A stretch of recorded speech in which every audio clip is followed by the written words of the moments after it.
오늘도 사연부스를 방문해 주셔서 감사합니다. 세상에서 가장 가깝다 믿었던 존재가 뜻밖의 등을 돌릴 때 우린 어떤 표정을 지어야 할까요?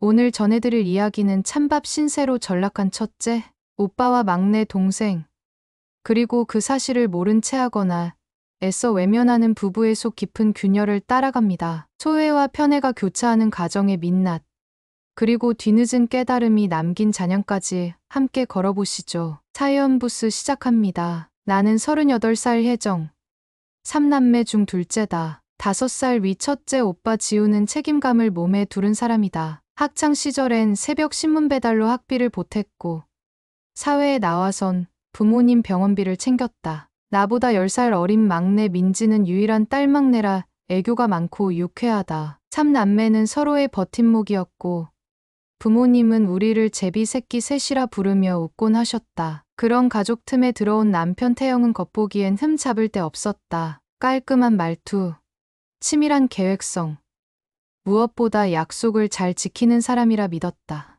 연애 내내 그는 내 이야기보다 듣는 데 집중했고 소소한 선물보다는 한 번의 확실한 도움을 택하는 실용적 스타일이었다.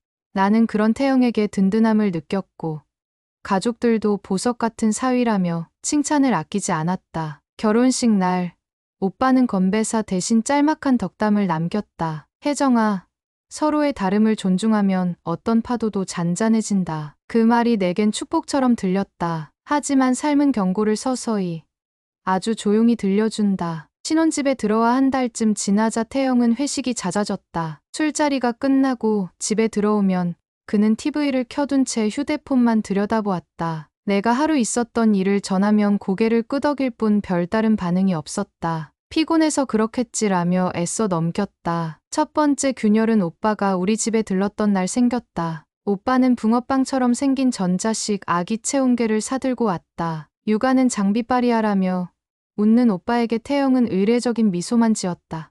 나는 고마워. 오빠하고 포장을 풀었지만 태영은 설명서도 읽어보지 않은 채 물끄러미 바라보다 우리 집 체온계 있어라고 말했다. 순간 공기가 정지했다. 오빠는 그랬구나. 그래도 새 모델이래라며 너스레를 떨었지만 그 너스레 속엔 얇은 실금이 가 있었다. 오빠가 돌아간 뒤 태영은 나지막이 말했다. 굳이 불필요한 물건을 사올 필요 없어. 집이 좁다. 나는 꿀꺽 침을 삼켰다. 불필요라는 말이 오빠에게 꽂힐까 두려웠다. 막내 민지가 처음으로 혼술하듯 우리 집 현관을 두드린 건 그로부터 보름 뒤였다. 새벽 2시, 빗소리를 뚫고 민지는 울먹이며 말했다. 언니, 면접에서 또 떨어졌어. 이 시간에 미안. 나는 동생을 끌어안았다. 태영은 거실 소파에서 반쯤 일어나더니 상황을 보고는 아무 말 없이 안방으로 들어갔다. 다음 날 아침, 태영은 식탁 위에 놓인 컵라면을 한참 바라보다 라면 냄새가 잘 안 빠져라고만 했다. 그 말뜻이 민지의 충혈된 눈망울에 꽂히는 게 보였다. 나는 재빨리 환풍기를 돌렸지만 이미 퍼진 냉기가 주방 벽면에 단단히 달라붙었다. 갈등은 그 후로도 비슷한 결로 반복됐다. 설 명절, 부모님 댁에서 차례를 지내고 친정 식구들이 다 같이 우리 집에 들르는 순서를 잡았는데 태영은 내일 출근이라 쉬고 싶다며 일찌감치 스마트폰에 이어폰을 꽂았다. 거실로 퍼져나오던 대화의 온기는 허리를 자른 듯 뚝 끊겼고 오빠와 민지는 무릎 담요를 덮은 채 눈치를 살폈다. 부모님은 사위가 워낙 내향적이라며 둘러댔지만 미세하게 떨리는 음성은 듣는 이도 떨리게 만들었다. 그날 밤 나는 부모님을 모셔다 드리고 돌아오는 차 안에서 태영에게 조심스레 말했다. 조금만 더 웃어주면 안 될까? 가족들이 서운해해. 태영은 한 손으로 운전대를 돌리며 담담히 답했다. 억지 웃음은 더 불편해. 난 그냥 솔직할 뿐이야. 솔직함이라는 단어가 그렇게 무겁게 뛰어내릴 줄은 몰랐다. 결정타는 내 생일 바로 전주. 오빠 생일이었다. 오빠가 회식이 길어져 케이크를 사들고 우리 집 앞에 도착했을 때는 밤 10시를 넘겼다. 초인종이 울리자 태영은 서재 문 사이로 고개를 내밀고는 누구야? 하고 물었다. 오빠야라고 답하자 그가 고개를 살짝 갸웃했다. 문이 열리자 오빠는 현관 불빛에 케이크를 비추며 생일날 형수 얼굴은 봐야지라며 웃었다. 태영은 무심히 케이크를 받아 주방으로 옮긴 뒤 늦으셨네요라는 말로 인사를 가름했다. 그 짧은 문장이 오빠의 미소를 꺼뜨렸다. 촛불 대신 침묵이 식탁 위에 놓였고 케이크 상자엔 Happy Birthday 지훈이라는 이니셜이 고스란히 남았다. 컵에 따뜻한 물을 따라오던 내 손이 떨렸다. 생일 축하 노래 대신 티스푼 소리만 맴돌았다. 그날 오빠는 집에 돌아가며 내게 톡을 보냈다. 너만 괜찮으면 됐다고. 형부에게 너무 스트레스 주지 말라고. 글자마다 오빠 특유의 다정함이 묻어 있었지만 나는 알았다. 그 다정함 뒤에 엄마 아빠를 걱정하는 속내가 있다는 걸. 우리 가족이 나를 중심으로 머뭇거리기 시작했다는 걸. 새벽 2시. 나는 거실 불을 켠 채 혼자 앉아 있었다.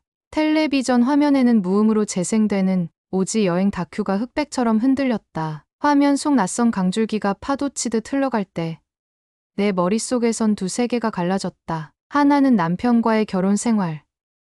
다른 하나는 내가 태어나 자란 가족. 그 사이에 선 나는 어느 쪽에도 제대로 발을 딛지 못한 채 흔들렸다. 태영이 방문을 열어 나온 건 새벽 3시쯤이었다. 그는 물을 마시러 나온 듯했지만 불 켜진 거실을 보고 멈칫했다. 왜 앉아? 짧은 질문이 내 귓속을 치고 들어왔다.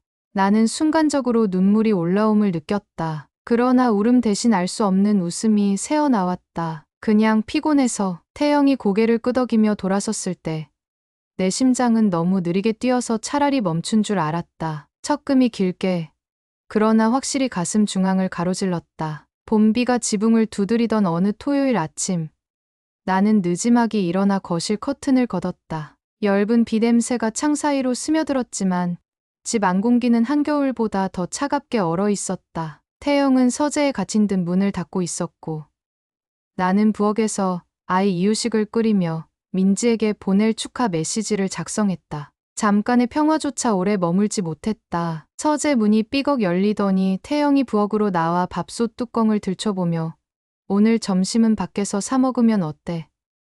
냄새가 오래 남더라라고 중얼거렸다. 이유식 냄새까지 불편하다는 말투에 내 속이 우끌었지만 나는 애써 웃으며 비 와서 나가기 힘들 것 같은데라고 답했다. 그러자 그는 고개를 저으며 당신 가족도 자주 오니 집 안공기가 무겁다라며 커피 머신 버튼을 눌렀다. 증기 소리가 쏟아지는 동안 내 심장은 돌멩이처럼 가라앉았다. 오후가 되자 민지가 면접 합격 기념으로 저녁을 사겠다며 톡을 보내왔다.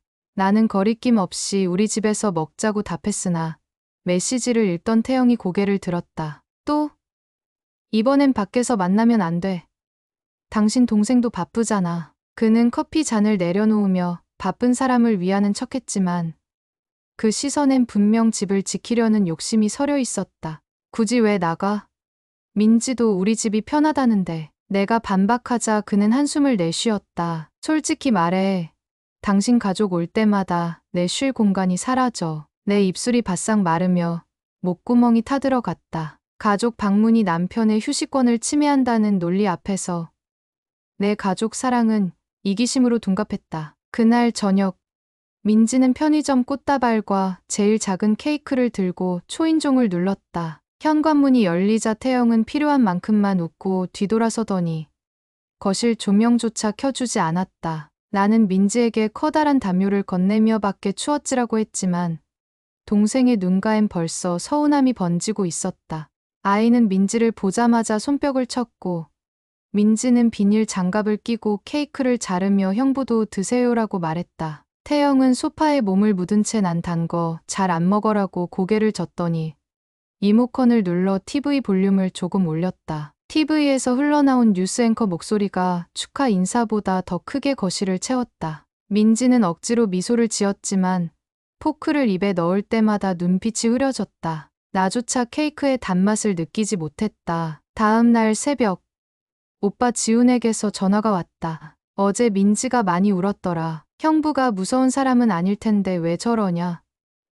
그는 최대한 조심스레 물었지만 그 안엔 내 남편이 동생에게 남긴 상처가 고스란히 묻어 있었다. 나는 요즘 회사 일로 예민해서 그렇다며 둘러댔다. 핑계를 댈수록 내 쪽 거짓말이 깊어졌다. 전화를 끊은 뒤 거실 한복판에 멍하니 서서 우리 셋 남매가 작은 라면 냄비를 3등분해 먹던 시절을 떠올렸다. 라면 면발이라도 나눠 먹으며 웃던 그때의 정이 이 좁은 집에선 사치가 돼 버린 걸까. 월요일 아침, 회사에서 긴급 회의가 잡혔다. 나는 어린이집 등원 전 아이 열을 재다 뒤늦게 지각임을 깨달았다. 대중교통으로는 무리라 택시를 불렀지만 태영은 자신의 차 키를 흔들며 출근길에 태워줄 수 있는데 왜 택시를 잡아라고 물었다. 나는 한 가닥 기대를 품고 그럼 부탁해라고 답했지만 그는 고개를 돌렸다.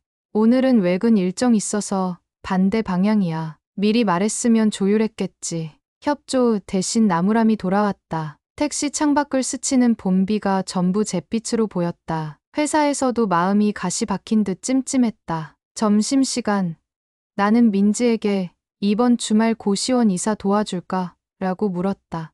민지는 잠시 뒤 고시원 계약 연장했어. 언니 집이 불편하면 의미 없잖아 라는 답을 보냈다. 휴대폰 화면이 식은 커피보다 더 쓰게 느껴졌다. 남편의 벽이 결국 동생 발걸음까지 틀어막은 것이다. 나는 자리에서 일어나 물을 마시며 숨을 깊이 들이켰다. 그때 팀장에게 호출을 받았고 미처 정신을 다 추스르지 못한 채 브리핑을 해야 했다. PPT 슬라이드를 넘길 때마다 글자가 눈앞에서 흔들렸지만 딴청 부릴 여유도 없었다. 일과 가정 두세 개가 나를 양팔로 당기며 끊어뜨리는 느낌이 점점 뼈에 스며들었다. 퇴근길 지훈에게서 또 연락이 왔다. 다음 주 부모님 결혼기념일 식사 예약했어. 형부랑 같이 올 수 있지?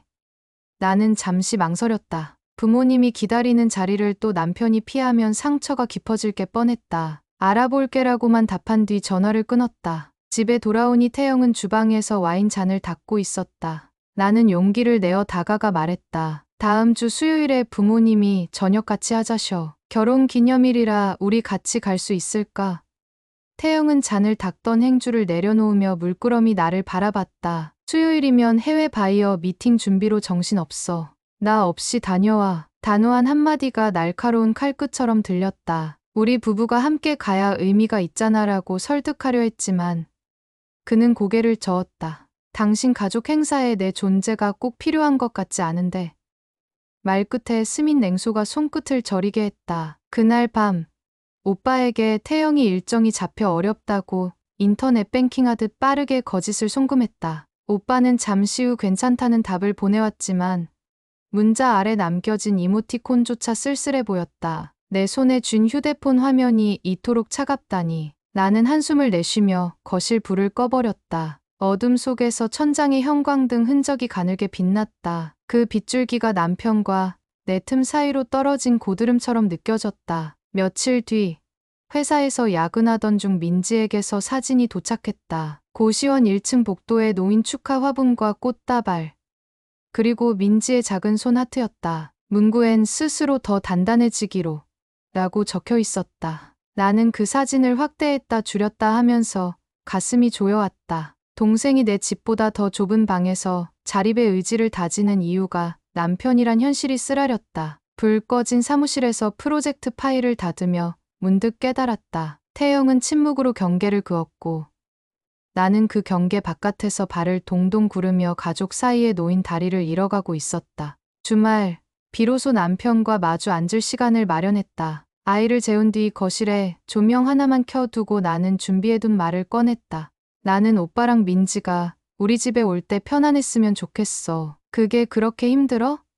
태영은 소파 팔걸이에 팔을 얹고 천천히 눈을 깜빡였다. 난 적당한 거리를 원해. 당신 가족은 좋지만 너무 잦으면 부담이 돼. 그의 말에 나는 고개를 끄덕이며 최대한 차분히 물었다. 부담은 이해해. 그럼 정확히 얼마나 자주면 괜찮아?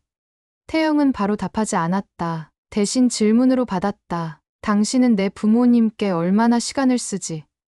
순간 깊은 숨이 멎었다. 시부모님은 지방에 살고 방문 빈도 자체가 적었다. 언제든 연락 오면 달려갔고 시어머니가 손수 밑반찬을 보내주시면 감사 인사를 드렸다. 비교할 수 없는 문제잖아라고 말하자 태영은 고개를 저었다. 소통의 빈도는 상대적이야. 우리 부부가 주인이 되는 집을 지키고 싶어.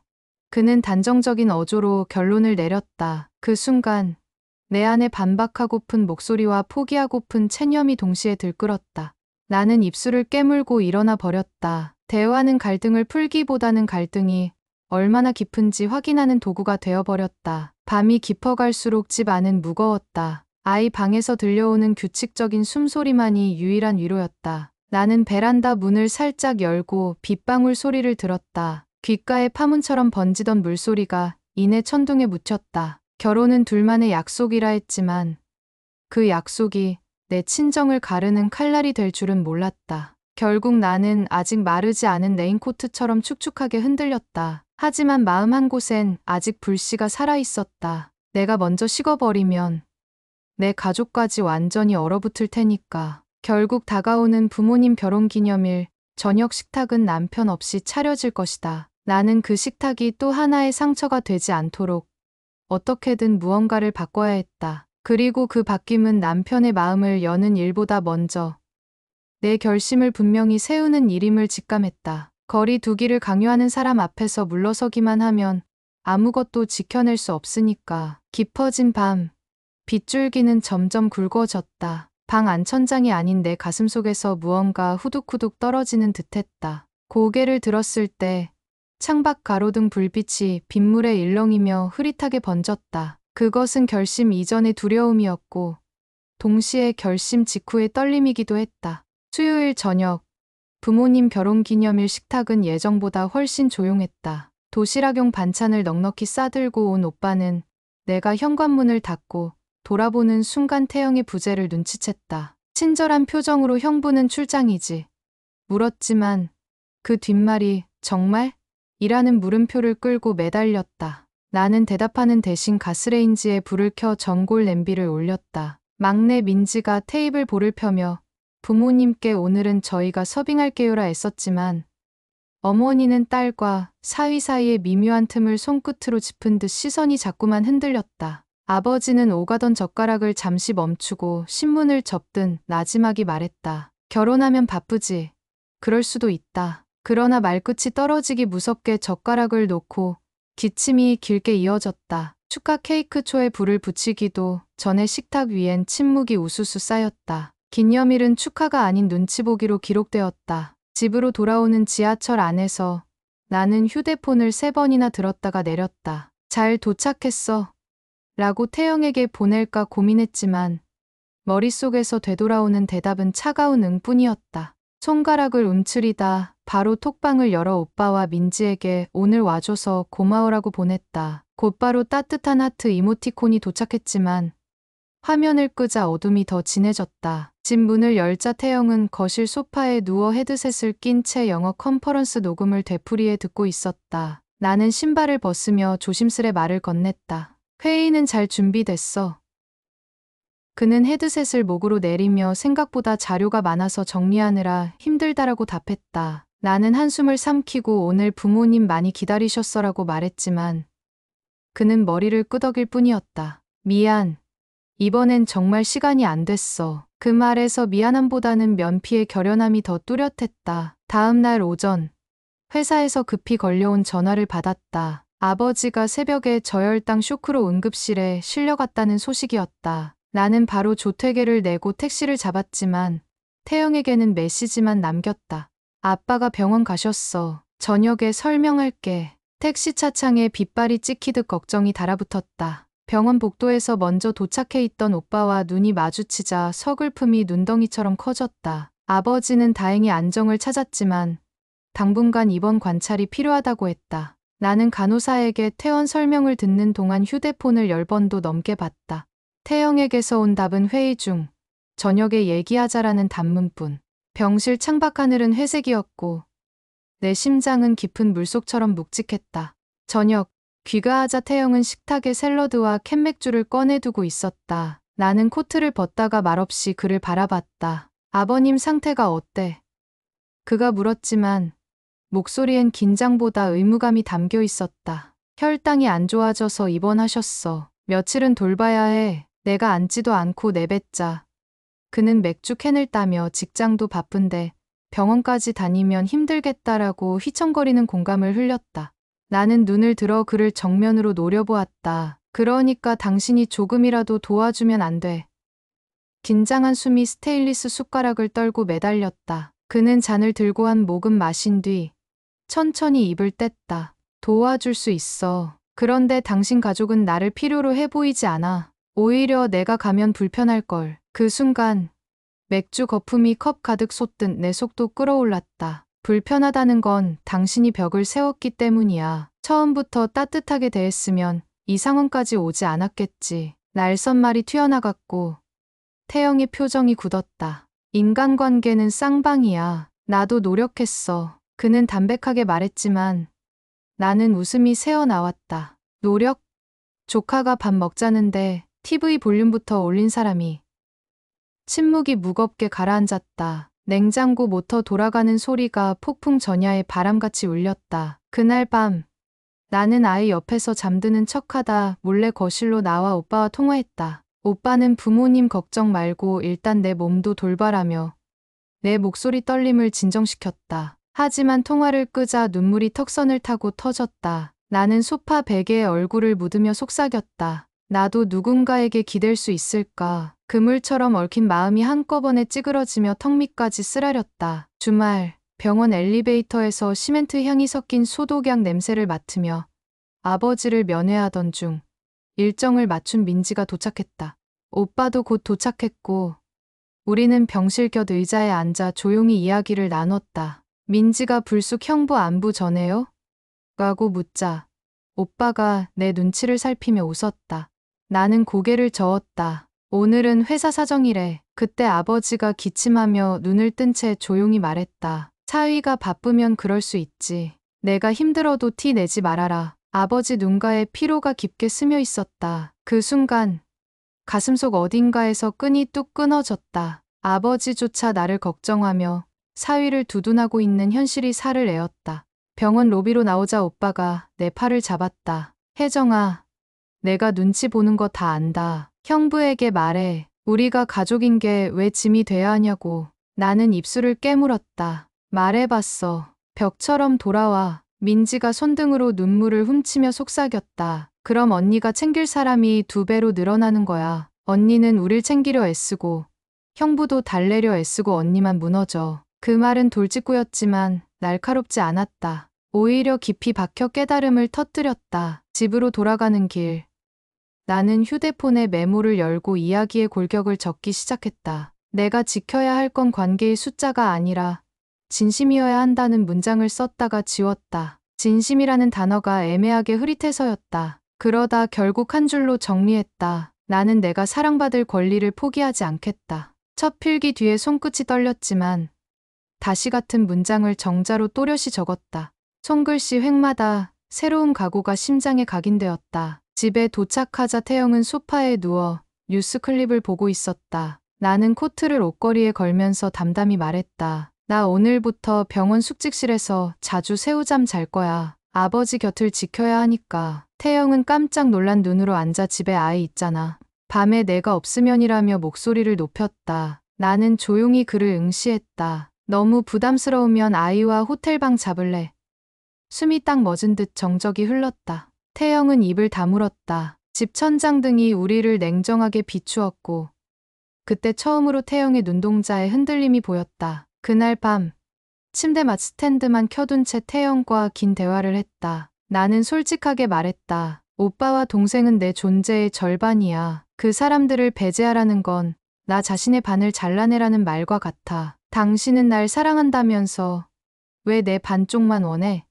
태영은 말문이 막힌 채 쉬이 숨을 몰아쉬었다. 침묵 속에서 분명 그도 자신의 벽이 얼마나 두꺼웠는지 깨달아가는 눈치였다. 나는 덧붙였다. 우린 앞으로 치료비 일정도 조율하고 아이 돌봄과 병원 순번도 나눠야 해.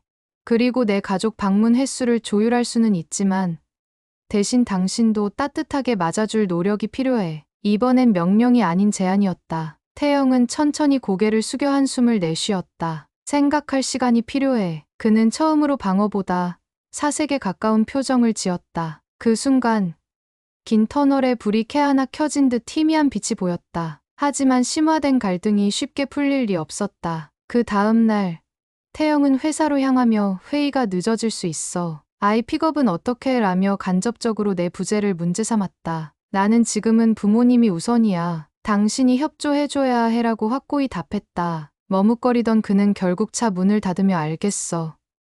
해볼게라고 중얼거렸다. 단호함 속에 조금은 달라진 뉘앙스가 묻어 있었다. 새로운 균형을 잡기 위한 삐걱거림이 시작된 것이다. 그날 밤 늦게 태영은 병원으로 찾아왔다. 손에는 따뜻한 죽이 담긴 보온병과 아버지 위에 챙긴다는 건강차 티백이 들어 있었다.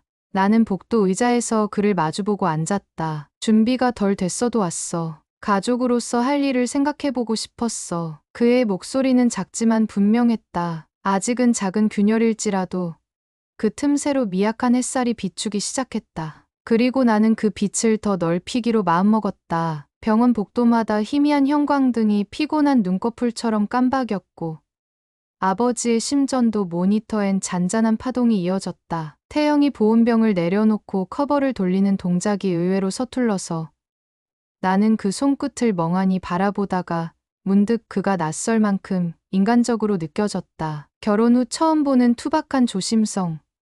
그 안에선 오만 대신 불안이 비집고 나오는 듯했다. 그는 한 숟가락씩 떠서 식혀준 죽을 아버지에게 건넸고 아버지는 약해진 목소리로 고맙네라고 단 세 음절만 뱉었지만 그 말 속엔 미묘한 안도와 놀라움이 동시에 실려 있었다. 짧은 면회 시간이 끝나자 우리는 자동문이 닫히는 소리를 뒤로하고 복도 의자에 나란히 앉았다. 스피커에서 낮은 볼륨으로 흘러나오는 안내 방송이 몇 초마다 공기를 건드렸고 그 틈에서 내가 먼저 입을 열었다. 당신이 이렇게 와줘서 고맙다고 하자 그는 고개를 숙인 채 낮게 말했다. 사실 병원 냄새를 못 견뎌. 예전엔 멀리했는데 오늘은 가지 않으면 안 될 것 같았다고.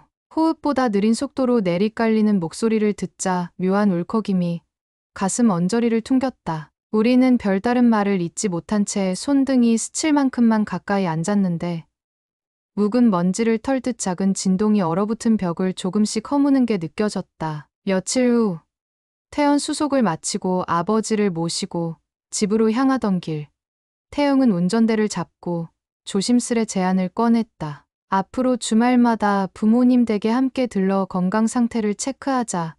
아이도 외할아버지 외할머니를 자주 뵈면 좋지 않겠느냐는 말이었다. 나는 순간적으로 의심부터 떠올랐다. 정말 마음이 변한 걸까? 아니면 잠시 미안해서 거창한 약속을 내거는 걸까? 그러나 의심 위로 올라온 것은 묘하게 포근한 체념 같은 감정이었다. 나는 고개를 끄덕이며 고맙다고 했고 뒷좌석에 앉은 아버지는 눈을 감은 채 조용히 웃었다. 그 작은 웃음에 어머니가 손수건으로 눈머리를 눌렀다. 승용차 창밖으로 길게 이어진 가로수 그림자가 오후 햇살에 이본처럼 꼬이며 지나갔다. 태영의 눈빛 역시 이전과 달리 부드러웠다. 변화는 작은 생활 습관에서 먼저 드러났다. 태영은 퇴근 후 서재에 틀어박히던 시간을 줄이고 거실 식탁 옆에 노트북을 펼쳤다. 아이는 아빠 무릎을 비집고 올라가 키보드를 두드려댔고 나는 그 장면을 사진으로 남겨 민지와 오빠에게 보냈다. 형부 바뀐 것 같다는 답이 금세 도착했고 화면을 본 태영은 멋쩍게 웃으며 아직 완전히 바뀐 건 아니니 너무 홍보하지 말라고 말했다. 그러면서도 민지가 주말에 들르겠다는 소식을 듣자 그는 먼저 방 청소를 돕고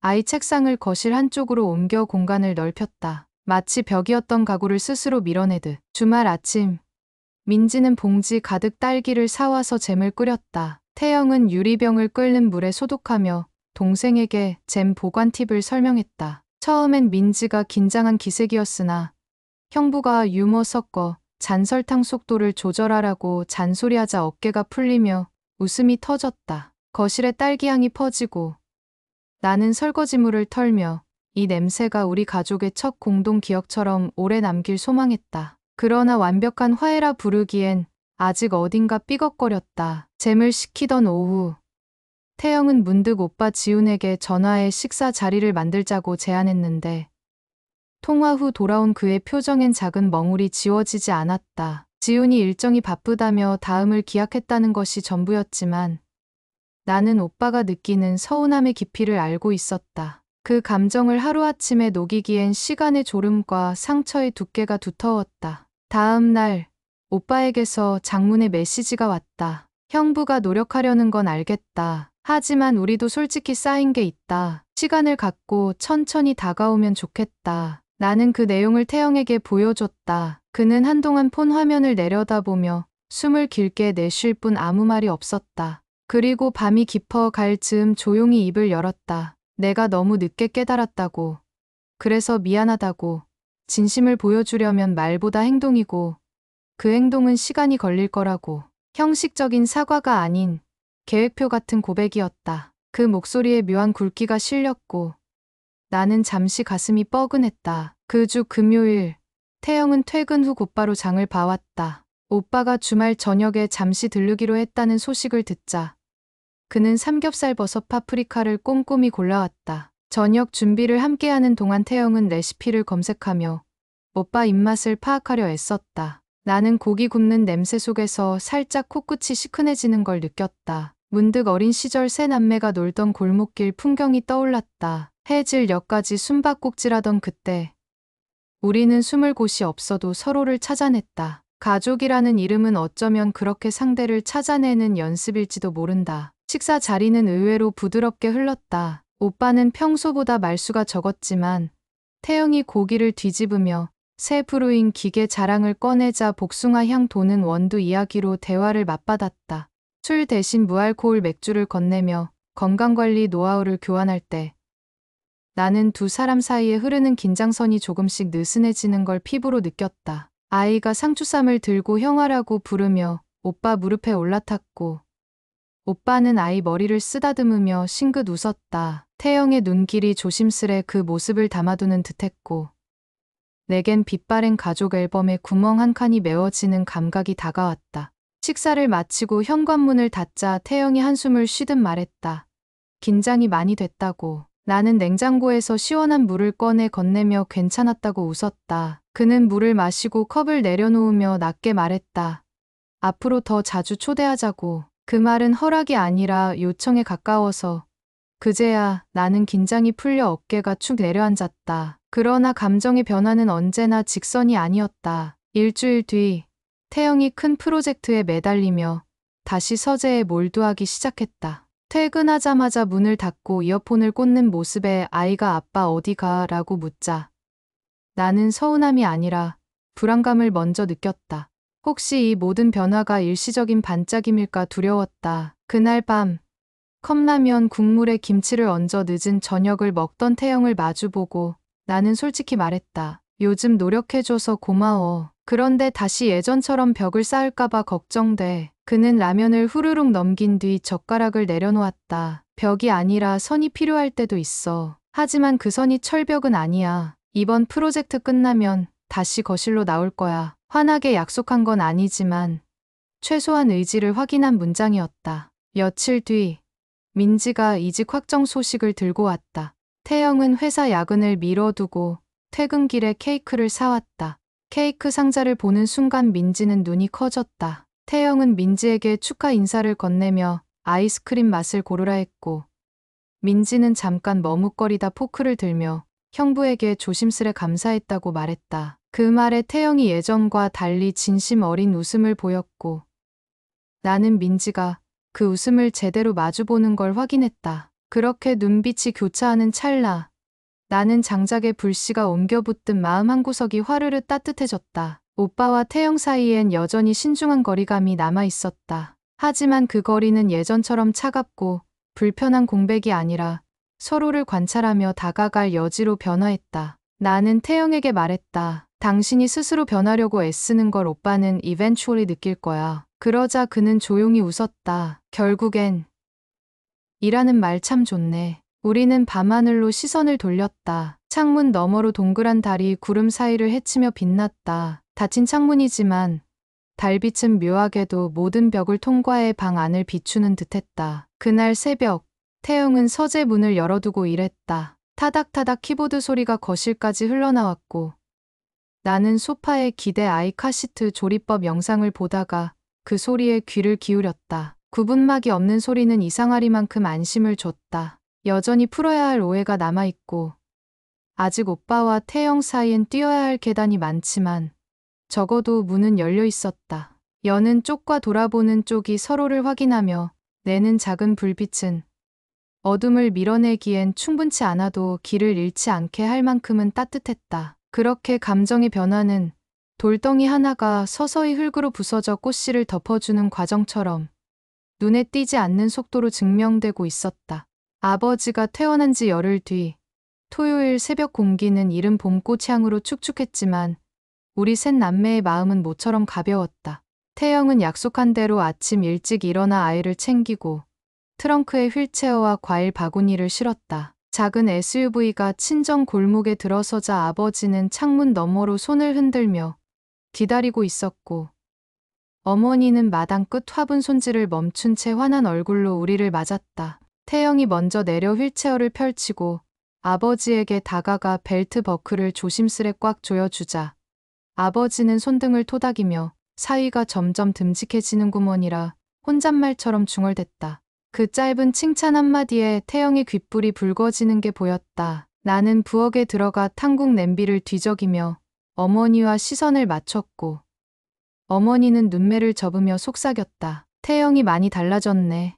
내 마음 쓰임이 헛되지 않았구나. 그 말이 뜨거운 굽김보다 더 뜨겁게 가슴을 쳤다. 점심상을 차리자 오빠 지훈이 커다란 보온통에 들게 미역국을 담아 들어왔다. 태영은 지훈을 보자마자 반가운 듯 달려나가 뚜껑을 받아들며 농담 반 진담 반으로 물었다. 형님의 미역국 레시피엔 비밀 조미료가 있다던데 오늘은 파는 건가요?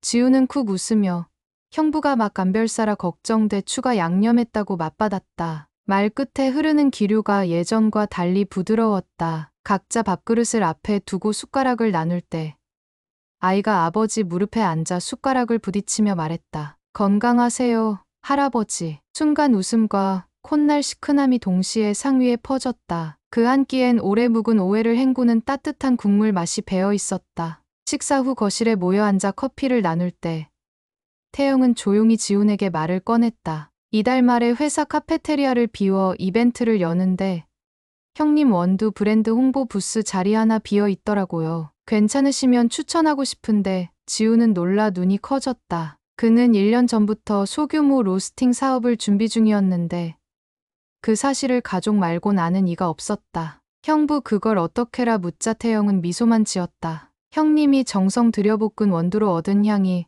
우리 가족 분위기 바꿔줬으니까. 지훈은 말없이 태영의 손을 잡았다. 그 순간 짧은 정적이 있었으나 그 정적은 불편이 아니라 감동이 두께였다. 나는 거실 창틀에 기대 두 사람을 바라보며 마음속 돌덩이를 하나 내려놓았다. 그날 저녁 민지가 퇴근 후 합류했다. 그녀는 새 회사 명함 묶음을 들고 와씩 웃더니 태영 앞에 내밀었다. 형부 덕에 면접 때 스터디 카페 추천받아 밤새 준비했어요. 합격 기념으로 한 장 드릴게요. 태영은 명함을 받아 정성스레 지갑에 넣으며 그럼 난 명함 첫 고객이네라고 말했다. 민지는 멋쩍은 듯 머리를 넘기며 고백했다. 예전엔 형부가 좀 무서웠거든요. 근데 요즘엔 같이 있으면 마음이 편해요. 말끝에 걸린 웃음이 딸기잼색처럼 달콤했다. 그 말이 태영의 굳은 어깨를 한층 내려앉혔다. 밤.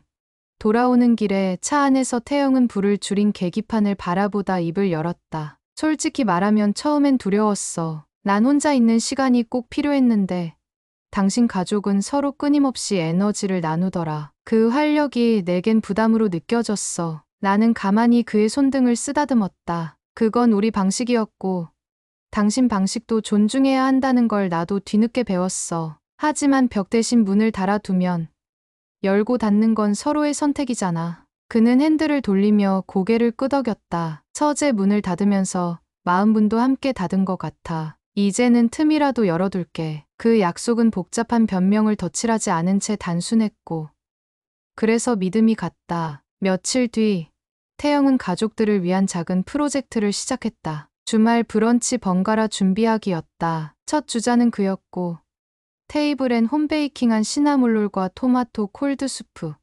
아이를 위한 허니버터 샌드가 놓였다. 지우는 빵을 한 입 베어 물며 형부 손에 이런 재주가 눈을 동그랗게 뜨고 민지는 휴대폰으로 움짤을 찍어 SNS에 샵형 북꿀맛 해시태그를 달았다. 댓글창엔 이 집사위분 어디서 파나요? 같은 농담이 달렸고 민지는 가족 단체방에 스크린샷을 올리며 자랑했다. 웃음이 채팅창을 가득 메웠고 태영은 얼굴을 붉히며 조용히 물컵을 기울였다. 그 부끄러움은 묘하게 사랑스러웠다. 브런치가 끝나고 아이가 낮잠에 들자 지훈이 태영에게 조심스레 청했다. 잠깐 산책할래? 두 사람은 아파트 단지를 한 바퀴 돌며 낮은 목소리로 대화를 이어갔다. 돌아와 현관에 들어설 때 나는 태영의 눈가가 붉어진 걸 보았다. 그는 신발을 벗으며 내게 귓속말처럼 전했다. 형님이 그러더라. 사람은 바뀌는 게 아니라 넓어지는 거라고.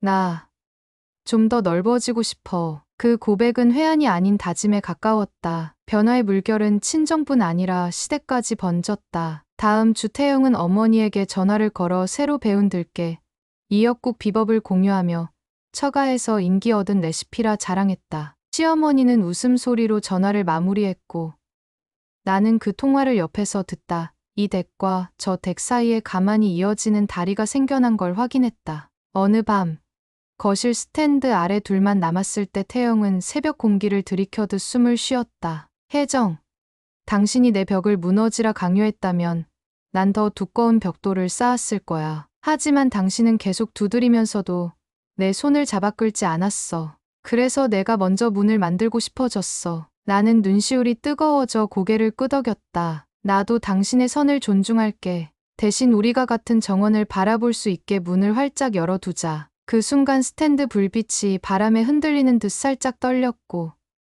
우리는 그 떨림만큼 가까워졌다. 주말 브런치 프로젝트가 세 번째 순번을 돌 때쯤 아버지의 건강은 많이 호전되어 산책거리가 늘었다. 온 가족이 한강공원에 돗자리를 깔고 앉아 아이가 불던 비눗방울을 바라볼 때 태영은 지훈에게 캠핑용 미니 그릴 조리법을 배우느라 진땀을 뺐고 민지는 아버지와 숫자 맞히기 스도쿠를 푸느라 낄낄대며 웃었다. 그 깔깔거림 사이사이 봄바람이 강물 반짝임을 실어와 우리의 얼굴을 부드럽게 스쳤다. 순간 오래전부터 깨진 줄 알았던 유리컵이 실은 금이 간 채로 버티고 있었고 이제는 금 사이로 햇살이 들어와 무지개를 비춘다는 생각이 떠올랐다. 도시가 해질녘 붉은 빛으로 물들 때 태영은 자리를 정리하며 조용히 말을 꺼냈다. 혜정, 나 오랫동안 내 공간을 지키느라 가족의 공간을 잃었어. 하지만 지금은 두 공간이 하나가 될 수도 있단 걸 알았어. 나는 피크닉 매트를 돌돌 말며 답했다. 두 개의 원이 겹쳐 중첩된 부분을 교집합이라고 하잖아. 그 부분이 점점 커지면 결국 하나의 큰 원이 되는 거야. 태영은 고개를 끄덕이며 내 손등을 가만히 덮었다. 해가 완전히 저물 때쯤 우리는 차에 올라타 헤드라이트를 켰다. 빗줄기가 어둠을 가르며 길을 만들었다. 라디오에서 흘러나온 올드팝 가사가 유난히 또렷하게 박혔다. I was lost.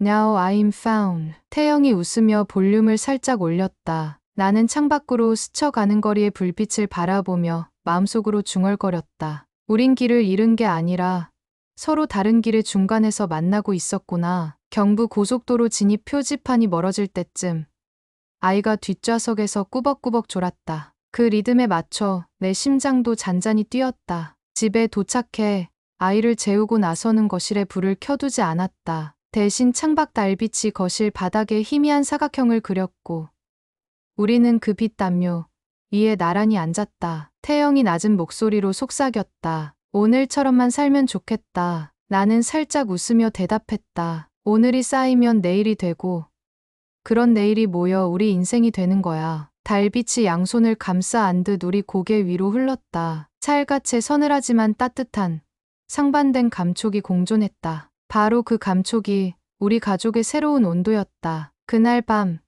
잠든 태영 옆에서 나는 휴대폰 메모장에 한 문장을 적었다. 가족은 서로를 편안하게 만드는 방법을 평생 배워가는 사람들이다. 단순한 진리가 이토록 멀리 돌아 찾아왔다는 사실이 아이러니했지만 미뤄진 만큼 깊이 사무쳤다. 마지막으로 휴대폰 화면을 끄며 머릿속엔 이미 다음 장면의 막이 오르고 있었다.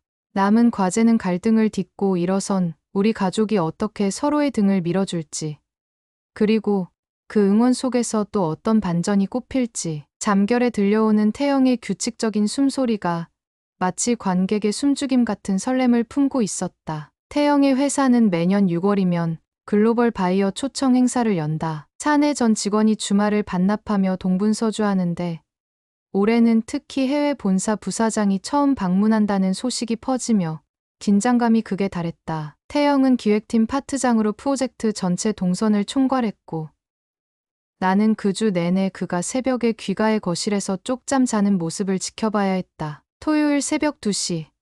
그가 셔츠 단추를 채우다 말고 내게 말했다. 행사 끝나면 꼭 하루쯤 비워둘게. 우리 가족끼리 캠핑 가자. 피로에 잠긴 목소리였지만 나는 그 안에서 따뜻한 약속의 불씨를 보았다. 행사 당일 나는 아이 손을 잡고 회사 카페테리아에 꾸린 형부의 원두 부스를 찾아갔다. 지우는 재킷 위에 회사에서 지급한 노란 패스를 달고 긴장 반 설렘 반으로 서 있었다. 태영은 직원용 포멀 수트에 이름표를 꽂고 분주히 무전을 주고받다가 우리가 눈에 띄자 손을 흔들고 달려왔다. 행사는 순조롭게 흘러가는 듯했으나 낮 3시쯤 문제의 본사 부사장이 VIP 라운지에서 마신 커피 맛을 두고 투머치 로스팅. 코리안 스타일은 여전히 올드하다고 비꼬았다. 옆에 있던 외국인 바이어들이 키득대자 태영 입술이 굳었다. 그런데 부사장이 덧붙였다. 게다가 저 부스에 선 남자, 파트장 처남이라며? 하하, 가족 경영인가. 순간 공기가 얼어붙었다. 나는 구두굽이 떨릴 만큼 긴장했다. 그러나 태영이 먼저 입을 열었고 그의 목소리는 생각보다 단호했다. 지훈 씨는 제 처남이기 전에 한국 핸드드립 챔피언십 수상자입니다. 원두 컨셉은 올드가 아니라 빈티지 프루티. 실제로 바이어 시음의 사전평가 점수 1위였죠. 부사장은 고개를 젖히며 웃었지만 태영은 한치도 물러서지 않았다. 그리고 가족은 제가 믿을 수 있는 최고의 파트너입니다. 제품이 아니라 관계를 통해 가치를 증명하는 게 우리 브랜드 철학이니까요. 순간 주변 직원들이 숨을 삼켰다. 짧은 정적 후 태영은 태연히 의전을 이어갔고 부사장은 입꼬리만씩 올리더니 휘청거리며 뒤돌았다. 나는 낯선 전율이 몸을 타고 올라오는 걸 느꼈다. 그간 조용히 움츠리던 남편이 가족을 향해 내민 방패는 서류보다 견고했다. 행사 후 태영은 나와 지훈, 민지를 회사 옥상 정원으로 불러 냉장고에 숨겨둔 레몬 맥주를 꺼내왔다. 노을빛에 물든 옥상 난간에 기대 서서 그는 다소 쑥스러운 미소로 말했다. 오늘 반응 좋았어. 형님 브랜드 바이어 두 곳이 상세 제안 요청했어. 지우는 컵을 든 손이 떨리며 진심으로 고마워하고 말했지만 그 말 뒤엔 눈물이 맺혔다. 민지는 형부 멋있었다며 엄지손가락을 치켜 세우고 내 쪽으로 팔을 둘렀다.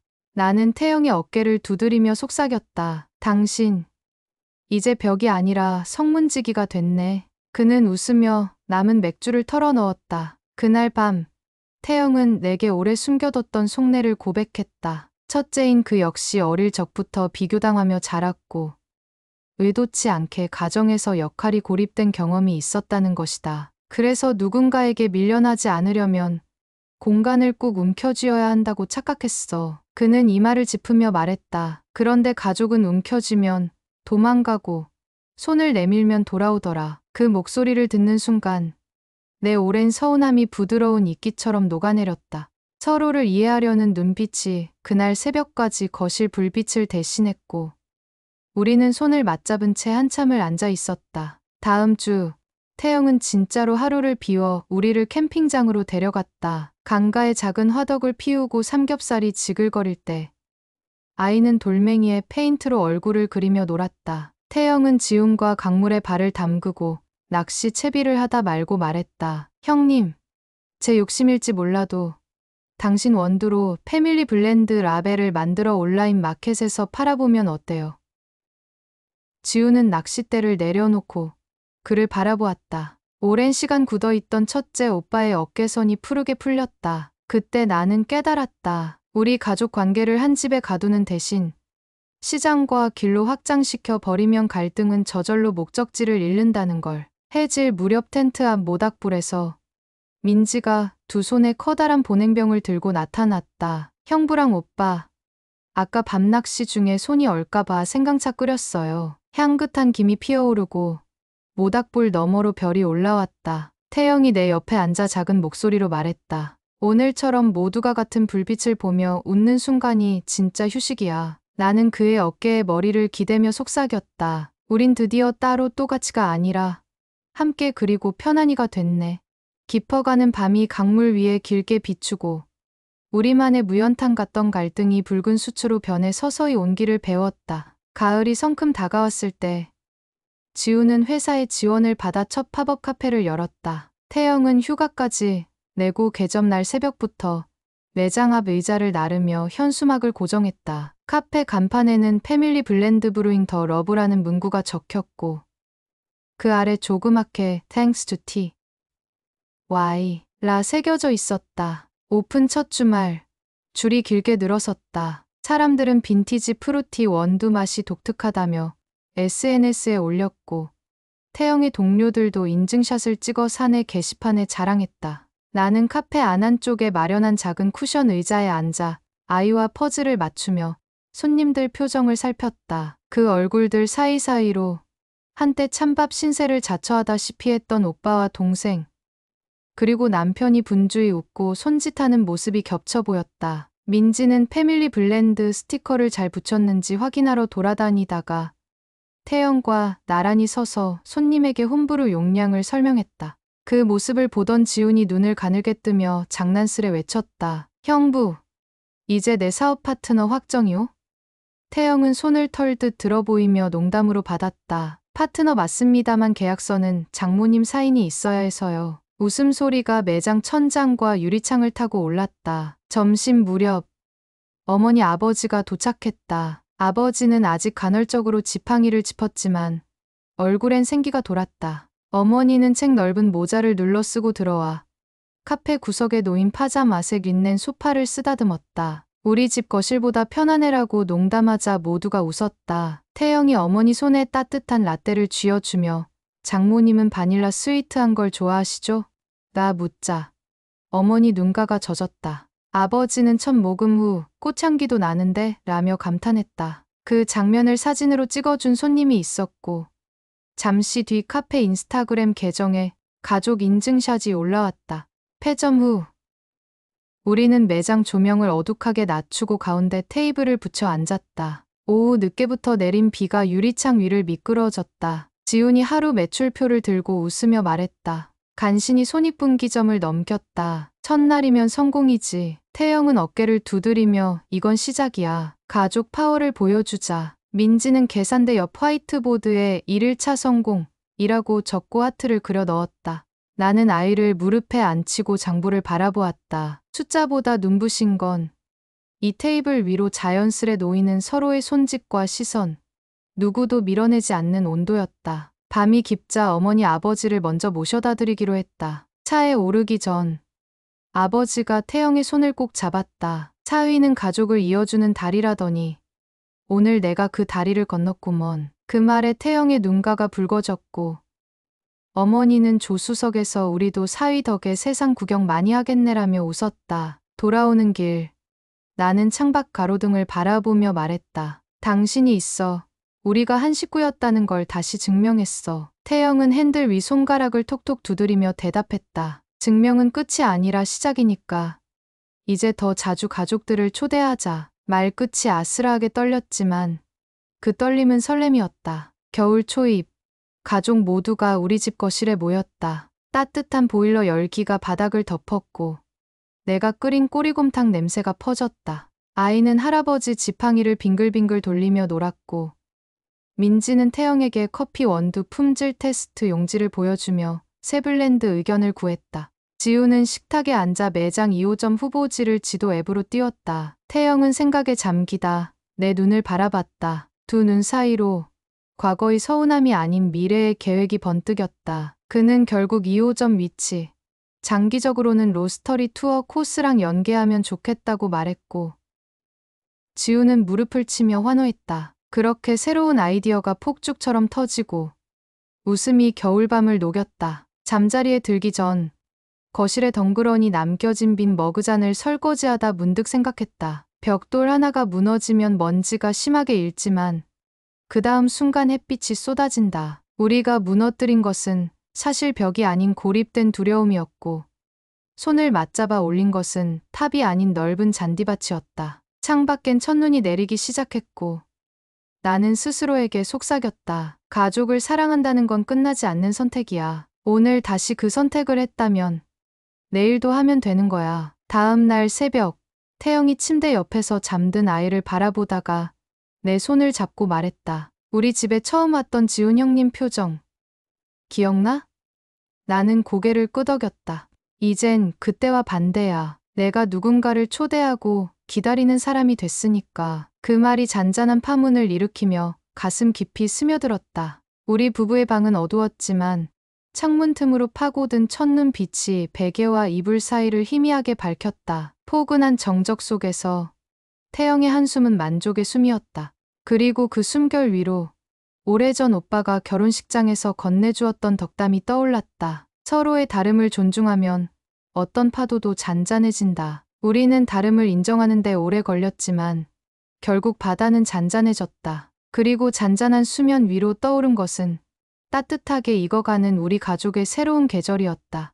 오늘의 사연이 끝났습니다. 처음엔 자기만의 울타리를 벽이라 착각했던 한 남편이 가족이라는 땅에 다시 발을 딛기까지의 길고도 뜨거운 여정이었죠. 누군가는 관계를 지키려 애쓰다 지치고 또 다른 누군가는 자신을 지키려 애쓰다 외로워집니다. 그러나 벽을 허물고 손을 내밀 때 비로소 서로의 온기가 흐르고 새로운 꿈이 자랍니다. 여러분도 혹시 마음 한편에 높다란 담장을 세워두셨다면 오늘 단 한 장의 벽돌이라도 내려놓아 보세요. 그 자리엔 차가운 바람 대신 다정한 숨결이 찾아올 것입니다. 지금까지 사연부스였습니다. 귀 기울여 주셔서 고맙습니다.